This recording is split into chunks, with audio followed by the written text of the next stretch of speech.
ഇഡ്ഡലിക്കട തുടങ്ങാന്നുള്ള ഒരു തീരുമാനം ഉണ്ടല്ലോ. ഇപ്പൊ സ്റ്റാർ ആയിട്ട് നിൽക്കുന്നു ആർട്ടിസ്റ്റുകൾ, പൊതുവെ കഫേ, ഡ്രസ്സിന്റെ ഷോപ്പ്, അങ്ങനെയൊക്കെയാണ് വരിക. ഇത് ഭയങ്കര ഓപ്പൺ ആയിട്ട് അമ്പലത്തിന്റെ മുൻപില് ഒത്തിരി ആൾക്കാർ വരുന്ന സമയത്ത് അങ്ങനെ ഒരു ഓപ്പൺ സ്പേസിൽ പോയിട്ട് ഇങ്ങനെ ഒരു ഷോപ്പ് തുടങ്ങാന്നുള്ള ഒരു തീരുമാനം എങ്ങനെയാണെന്ന് വെച്ചാൽ നമ്മുടെ കയ്യിൽ ഒരു കഫേ തുടങ്ങാനുള്ള പൈസ ഇല്ല. കഫേ തുടങ്ങണമെങ്കിൽ ഒരുപാട് ലക്ഷങ്ങൾ വേണം. നമ്മുടെ കയ്യിൽ അന്ന് 5 പേരുണ്ട്. അപ്പൊ ഏറ്റവും ചെലവ് പറഞ്ഞ എന്താ പരിപാടി, നമ്മൾ ആദ്യം ട്രക്ക് വിചാരിച്ചു. ട്രക്ക് നല്ല പൈസ, 10 ലക്ഷം രൂപയ്ക്കാണ് പറഞ്ഞത്. അപ്പൊ ഇതിൽ ഏറ്റവും കൂടുതൽ ചെലവിറക്കുന്നത് ഇതുപോലെ ഒരു കാർട്ട് നമുക്ക് തള്ളാൻ വേണമെങ്കിൽ. അപ്പൊ ഞാൻ എൻ്റെ ഏറ്റവും പരിചയമുള്ളൊരു വെൽഡിങ് അറിയാവുന്ന ഒരു ചേട്ടനെ വെച്ചിട്ട് ഞങ്ങൾ തന്നെ ഏറ്റവും കുറഞ്ഞ ചെലവിൽ ചെയ്തെടുത്ത ഒരു പരിപാടിയാണ്. ഇപ്പൊ നമ്മളത് കുറച്ചും കൂടെ ഒരു അപ്ഗ്രേഡ് ആകുന്നുണ്ട്, ഒരു കഫേ പരിപാടി പോലെയൊക്കെ.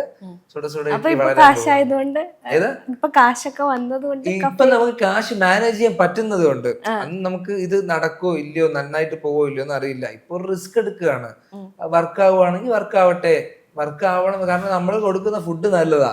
കാരണം നമ്മൾ കഴിച്ചു നോക്കി നമുക്ക് ഇഷ്ടപ്പെടാത്ത ഒരു സാധനം നമ്മൾ കൊടുക്കാറില്ല. ഇല്ല, കടയിൽ വന്നാലേ കിട്ടും. പക്ഷേ കണ്ടില്ലല്ലോ, അതാണ് പ്രശ്നം.